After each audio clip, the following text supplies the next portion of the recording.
प्रिय आत्मन, विवेकानंद जी के संग में पुस्तक से अगला प्रसंग। वर्ष 1897 ईस्वी, स्थान कलकत्ता। स्वामी विवेकानंद श्री रामकृष्ण के भक्तों को बुलाकर रामकृष्ण मठ की भावी कार्य प्रणाली पर चर्चा कर रहे थे। चर्चा के बाद स्वामी योगानंद जी कहने लगे कि क्या ये सब कार्य श्री रामकृष्ण की शिक्षा के अनुसार ही हैं? कहीं हम दूसरे मार्ग पर तो नहीं चल दिए? इसके उत्तर में स्वामी जी बोले, साधारण भक्तों ने श्री गुरुदेव को जहाँ तक समझा है, वास्तव में हमारे प्रभु उतने ही नहीं हैं, वे तो अनंत भाव में हैं। उनकी कृपा कटाक्ष से एक क्यों लाखों विवेकानंद अभी उत्पन्न हो सकते हैं, पर ऐसा न करके वे अपनी ही इच्छा से मेरे द्वारा मुझे यंत्रवत बनाकर यहाँ सब कार्य करा रहे हैं। इसमें मैं क्या करूं? ये कहकर वो अन्य कार्य के निमित्त कहीं चले गए। स्वामी योगानंद जी शिष्य से कहने लगे, वाह, नरेंद्र का कैसा विश्वास है, इस पर तूने ध्यान दिया? उन्होंने कहा कि श्री गुरुदेव के कृपा कटाक्ष से लाखों विवेकानंद बन सकते हैं। धन्य है उनकी गुरु भक्ति।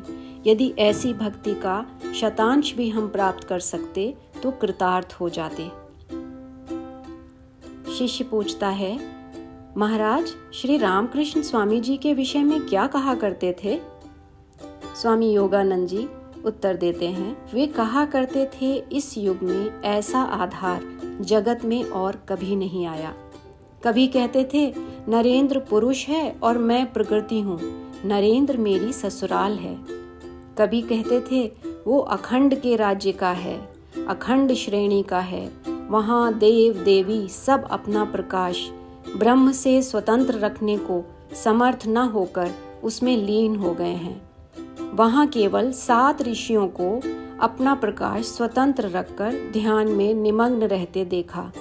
नरेंद्र उनमें से एक का अंशावतार है। कभी ये भी कहते थे, जगत पालक नारायण ने नर और नारायण नामक 2 ऋषियों की मूर्ति धारण कर जगत के कल्याण के लिए तपस्या की थी।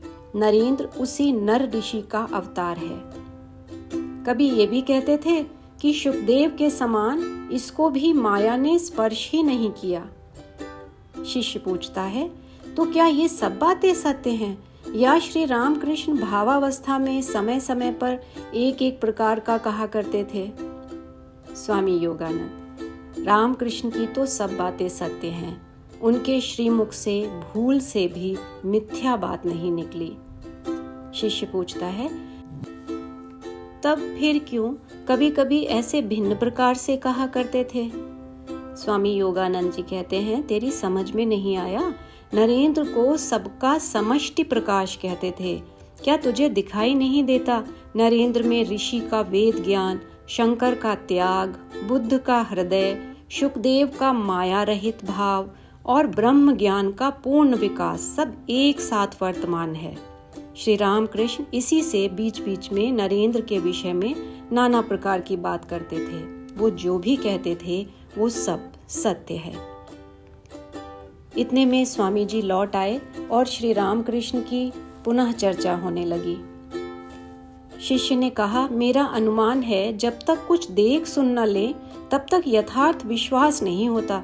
सुना है मथुर बाबू ने श्री रामकृष्ण के विषय में कितनी ही अद्भुत घटनाएं प्रत्यक्ष की थीं, उन्हीं से उनका विश्वास जमा था। स्वामी जी शिष्य को समझाते हुए कहते हैं, जिसे विश्वास नहीं है उसे देखने पर भी कुछ नहीं होता। देखने पर सोचता है कि ये कहीं अपने मस्तिष्क का विकार या स्वप्न आदि तो नहीं है। दुर्योधन ने भी विश्व रूप देखा था, अर्जुन ने भी विश्व रूप देखा था। अर्जुन को विश्वास हुआ, लेकिन दुर्योधन ने उसे जादू समझा। यदि वे ही ना समझाएं तो और किसी प्रकार से समझने का उपाय नहीं है। किसी किसी को बिना कुछ देखे सुने ही पूर्ण विश्वास हो जाता है, और किसी को 12 वर्ष तक प्रत्यक्ष सामने रहकर नाना प्रकार की विभूतियां देखकर भी संदेह में पड़े रहना होता है। सारांश ये कि ईश्वर की कृपा चाहिए, लेकिन लगे रहने से ही उनकी कृपा मिलती है। शिष्य, महाराज, कृपा का क्या कोई नियम है? स्वामी जी, है भी और नहीं भी। शिष्य, ये कैसे? स्वामी जी कहते हैं, जो तन मन वचन से सर्वदा पवित्र रहते हैं, जिनका अनुराग प्रबल है, जो सत असत का विचार करने वाले हैं और ध्यान धारणा में संलग्न रहते हैं, उन्हीं पर ईश्वर की कृपा होती है।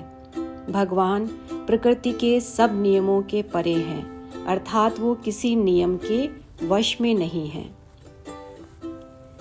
श्री गुरुदेव जैसा कहा करते थे, उनका स्वभाव बच्चों के समान है।